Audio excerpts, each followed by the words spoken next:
Ito po yung Smart 1 HB. Dito sa CP dito sa wire. Printer head. Capping. Head clean.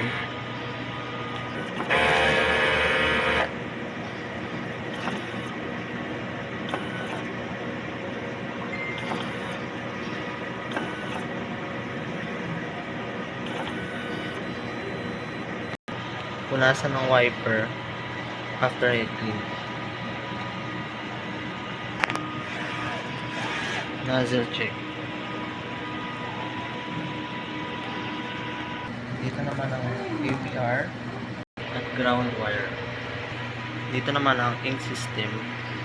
Ang level po ay tama lang. Waste lang. Nanilinis po na isang araw.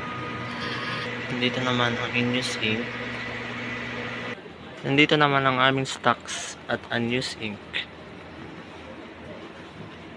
At sabli rolls. Sa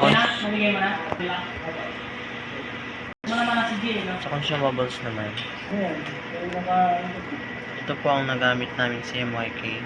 Cyan, magenta, yellow, at black. 1.55 volt. Daily output record. Daily checklist.